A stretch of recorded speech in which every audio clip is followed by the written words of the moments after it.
Picture a locked gate that only opened once a year.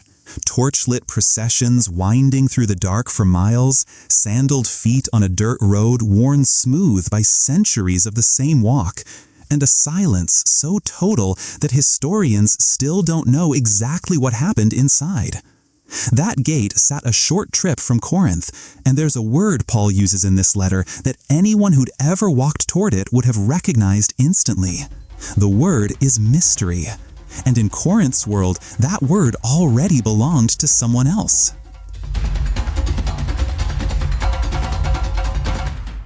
Imagine spending years preparing for something, saving money, waiting for the right season, traveling for days, only to find out later that someone down the road received the exact same thing for free, no waiting required. That's not a metaphor. That's roughly what happened here. The place was Eleusis, home to one of the ancient world's most famous religious institutions. Access wasn't free. It was earned, paid for, and reserved for those who could complete the process. The word for what those initiates finally received was mysterion. Pause on that word for a second. Mystery. Now here's the part that should stop you. Paul takes that exact word, the same word tied to that locked gate and that year-long wait, and drops it straight into a letter to people who'd never have qualified for Eleusis in their lives.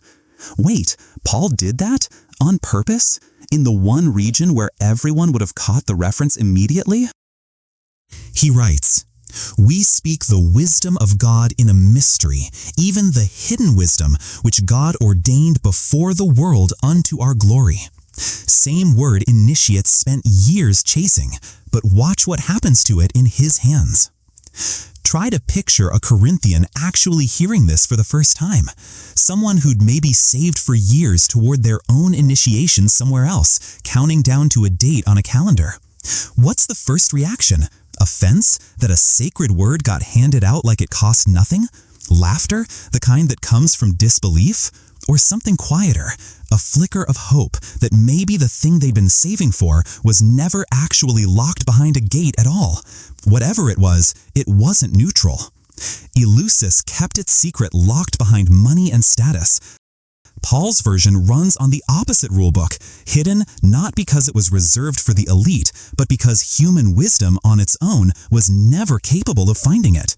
None of the princes of this world knew it, he says, not because they weren't invited, but because the tools they were using, all their rhetoric and philosophy and connections, couldn't have located it even if they'd tried harder. Same vocabulary, a completely different rulebook underneath it. There's something in that worth sitting with personally, not just historically. Think about how much of your own self-worth quietly runs on the Eleusis model, the sense that being fully known, fully loved, fully secure is something you're still working toward, still one accomplishment away from actually deserving. You don't need a locked gate to feel that. A promotion you haven't landed yet does the same job. So does a relationship where you're still waiting to feel like enough. Even faith itself can quietly turn into the same locked gate. Grace treated like something you're still on your way to earning instead of something already handed to you. Here's something most people never learn about Eleusis, and it makes Paul's move even bolder. The initiation ran for over 1,000 years through emperors and empires, and no surviving ancient account ever fully explains what happened at its climax. Not because no one wrote about it, because everyone who went through it seems to have kept the same oath of silence, generation after generation, with no confirmed leak surviving in the historical record. Paul wasn't just borrowing a sacred word that already belonged to someone else. He was borrowing what many historians consider one of the most tightly guarded secrets in the ancient Greco-Roman world, and handing it to dockworkers in a letter anyone could read out loud. If details like this, where a locked 1,000-year-old secret ends up handed out for free in a public letter, are the kind of thing you enjoy digging into, go ahead and subscribe. We walk through a passage exactly like this every week. Paul pushes further with a line that's become one of the most quoted in this whole letter. eye hath not seen, nor ear heard, neither have entered into the heart of man the things which God hath prepared for them that love him. Not complicated, not something to work your way up to. Human senses at full capacity still couldn't have reached this on their own, which means it was never going to be about how sharp or connected you were to begin with. Oh, that explains a lot more than one verse. So much of what we chase runs on exactly that same model. Promotions work that way. Certain friend groups work that way. Even the acceptance letter from a school whose name alone is supposed to prove you finally made it, that's Eleusis, with a mascot and a mailing address. It's worth asking honestly why exclusivity pulls at people the way it does. That instinct isn't shallow. It's the same one that kept crowds walking to that torchlit gate for 1,000 years, generation after generation, without ever fully knowing what waited on the other side. There's a strange comfort in being told you have to qualify for something, even when it costs you. It confirms the thing was worth having. Paul isn't pretending that pull doesn't exist. He's telling a status-obsessed city that this particular door simply doesn't work that way. So how does anyone actually get in if it can't be earned? God hath revealed them unto us by his Spirit. Not achieved, revealed. The verb gives away the whole structure. Not something you climb toward, but something handed to you. The way you can't argue your way into noticing something someone simply points out. So bring this back to right now. Is there something in your life you're quietly treating like an Eleusinian mystery? Something you assume you have to earn before you're allowed to feel secure, forgiven, or loved? A version of yourself you're still working toward before you'll really believe you belong. Some finish line that keeps moving further away the closer you get to it.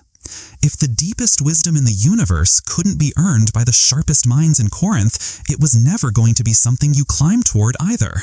Here's the part worth sitting with. Eleusis worked through initiation, access earned and carefully guarded. Paul's mystery worked the opposite way, revelation first and only then something to prove. Somewhere near modern Elefsina, broken columns and an empty initiation hall still stand, the physical remains of 1,000 years of secrets nobody was allowed to write down. What Paul was offering, a short distance away, needed no ruins to prove it happened. It just needed to be spoken out loud in a marketplace to anyone standing close enough to hear it. Maybe the door you've been chasing was never the one you actually needed. Sit with that for a second before you go anywhere else. So here's what I actually want to know. Is there something in your own life right now you're treating like it has to be earned, when maybe it was never meant to work that way? I'd like to hear it in the comments. Tomorrow, we go one step further into this same chapter, into a verse where Paul makes a claim that sounds almost impossible, that believers actually have access to something he calls the mind of Christ. That's next.